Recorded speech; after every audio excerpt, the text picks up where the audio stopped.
A government that does not care. We as Gauteng residents, we as South Africans, we had enough. And they will say in Afrikaans, genoeg is genoeg. The Democratic Alliance is facing mounting accusations of selling out South Africa, with critics alleging that the party is prioritizing foreign interests over the needs of ordinary citizens.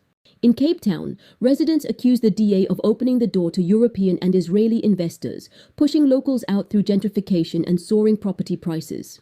Communities in Woodstock, Salt River and District 6 say they are being displaced for luxury developments, with activists warning that if Cape Townians don't resist now, the city could face a future of dispossession comparable to Gaza. The growing movement on the Cape Flats, the non-profit organisation wants all black people from the Eastern Cape to leave the Western Cape. Cape, because what we're looking to create in the Western Cape is an ideological homeland for people who think like us, people who have broadly Western values. Just imagine if the Western Cape broke away from the rest of South Africa. That's the dream of a growing movement pushing for what they call Cape independence. The idea sounds radical, even absurd to some, but let's break it down. Bill Craig is one of the loudest voices for secession. Says the Western Cape could be like Israel in Africa, a prosperous, independent state, giving Africans of different backgrounds a safe, thriving environment to grow and live in. But here's something interesting. Craig isn't South African. He's British, an immigrant who made South Africa his home.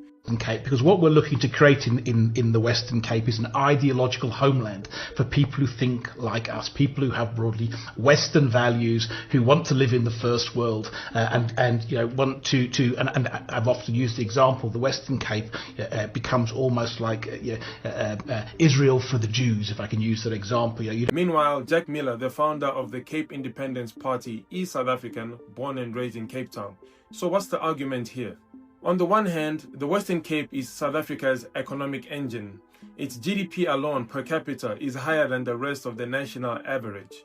Its unemployment rate is also lower, and Cape Town alone makes up to 70% of the province output. Supporters argue that if the Western Cape were independent, it could manage its own resources more efficiently, maybe perform better than the rest of the country. Our country is deeply unjust. I think we can agree with that. We've got growth. We're the most unequal country in the world. We've got desperate poverty. We've got one of the highest unemployment rates in the world. So we've got real problems. So the question is not, how did we get here? Or whose fault was it 50 years ago? What did your great-grandfather do to my great-grandfather? The question is, how do we get that guy who's living in a shack into a decent house and into a job? And how do we fix these problems? And actually, moving forward, that's the issue. But let's play the devil's advocate here. Breaking away wouldn't be easy. A new South Africa needs its own defense, foreign policy and infrastructure too.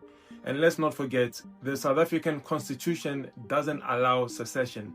So independence would bring political instability or maybe even conflict. No, the Cape is ours. Yeah, it's our yard, and if you don't like it, leave. Well, who's he talking to? The people of the Western Cape. This is our home. We belong here. And here's the bigger picture.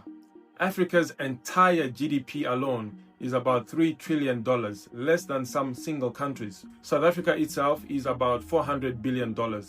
The Western Cape slice of this is just about $56 billion. So would independence really transform the province into a global powerhouse or just shrink its influence? The question is this: is Cape independence a visionary solution or just a dangerous fantasy of a few? Breaking news. It looks like South Africa is the next promised land for Israel.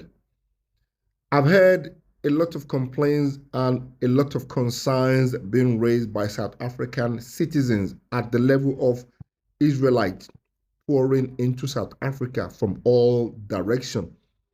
West Cape Town, to be particular, where they have the strategic port city of South Africa, they are buying off properties, buying off land. Prices of commodities and rent and daily living had gone high because the Israelites had come in. They are splashing the cash. You know, terrible things is happening in South Africa. If you are sleeping and you don't know what is happening, my dear, you're going to get surprised what is happening here. Soon as possible, South Africa to be divided into two countries. If you see what is happening right now in Cape Town, dudula, there are protests against the black foreigner to leave South Africa. And Israel, their protests to be free in Cape Town in South Africa. And why does they want to clean the mess only into black side and leave white foreigner side away, and they're allowed in the country to do whatever they want? Why black people, we hate each other instead to build one another? You know, the one thing that I came to observe about South Africans, especially those dudula people, those people, they are jealous. I understand there is some South Africans that are outside who are educated. You know, they understand the policy and the laws. But those who are not educated, like those dudula people, they will continue to waste their time by chasing foreigners, singing in the street, dancing naked in the street instead to go to work. You know, one thing that you don't know, you guys, foreigner people, they're going to get rich. Whatever happens in this country, I'm not running to another country. I don't want to be a foreigner. I have no desire to be a foreigner, right? And the thing is, what I'm realizing is the more people run away from their countries, the more problems they create for their countries. Because if we all run away, like if there's war or there's poverty and we all run away, or we are tired of corruption and we all run away, who's going to do the fixing? Like, are we going to go somewhere else and be called foreigners and people are always telling us, yeah, you must go, you must go. Anything happens in South Africa, I'm dying here and I'm dying for this country. You can't blame Trump. Blame your stupidity. Trump is for Americans. Why can't you say South Africa for South Africans? 30 years we haven't built any economy. You remove religious from school. You remove prayer from school. You replace it with nyaupe. What have you done for us for the last 30 years? Next 2 weeks, shit got real, guys. We've been warned. There's going to be darkness. It just got real. We're almost at a point of grid collapse. Yo. It's a reality that South Africans must know, the embarrassment, that we're heading to darkness, and ANC politicians are continuing business as usual, as if we are not in a crisis. The embarrassment. We are in a deep crisis. Cell phone networks will not work. Water, even if we have it, we won't receive it because it needs electricity. Meaning nothing is going to function. We're heading for a disaster worse than what COVID was. Yo. No one will go to work. The dead will have to be buried the same day because there will not be fridges to keep them. Oh my gosh. No generator is meant to operate 24 hours. I can't even afford generator. Generator is an intervention for a short while. Even those who have generators will not be saved from the mess we are going into. We warned you. We went to the streets because we knew this was coming.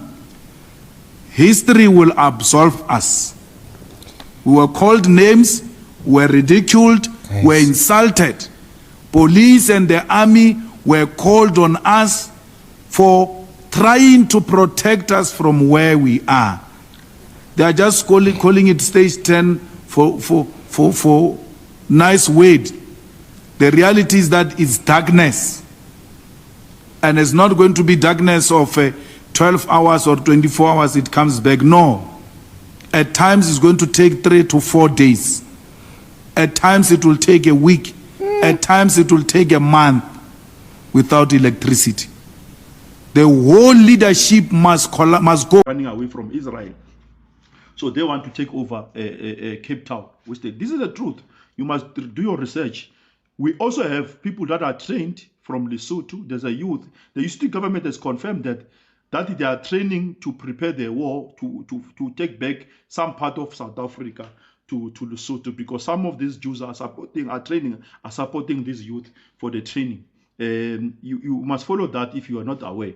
And these people are going to, they want the Free State, they want KZ, part of KZN and part of Gauteng in Val somewhere there to be part of Lesotho when they can, so that the Jews can continue controlling Lesotho. There is a plan and it is happening. And don't take these things for lightly. It is happening. And I don't want us to say we were not aware.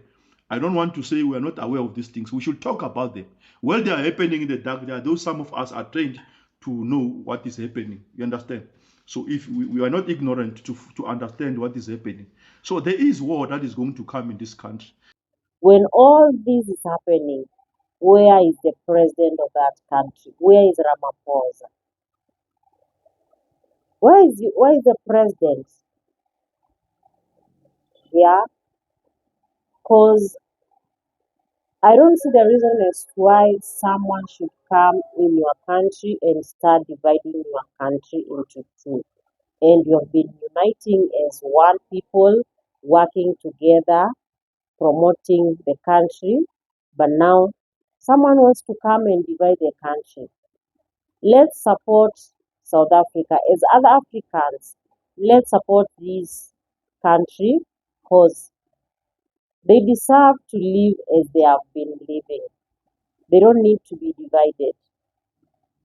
In fact, Cape Town is one of the places which is the richest in Africa because all the minerals are mined there. And that's why they're interested with this part of Africa, with this part of South Africa. So let's support South Africans. They are our brothers and sisters in this time. And for any South African who is watching this, it's the right time for you guys to stand up and fight for your country. It's the right time. It's the right thing. Nobody should come in your country and take what belongs to you. Your ancestors, they worked for this. Ancestors worked for this. They were colonized. They did so many things just for this country to be free. So wake up, fight for your country, and everything will be okay. I don't see the reason as why this British guy should just come from all the way from UK and come in your country and start saying we are going to develop this part of this country and we are going to invite any African who is willing to live in this certain kind of lifestyle. No. Can a normal South African person go to a country like UK and go and do the same? I don't think whether it's possible. So we should not allow these people to come in our countries and start doing whatever they want. They should follow the law and do what is supposed to be done in these countries. Let me know your thoughts down below. Like the video, subscribe to the channel, and credit to the creators of these short videos. It's the right time to fight for your country. Bye bye for now.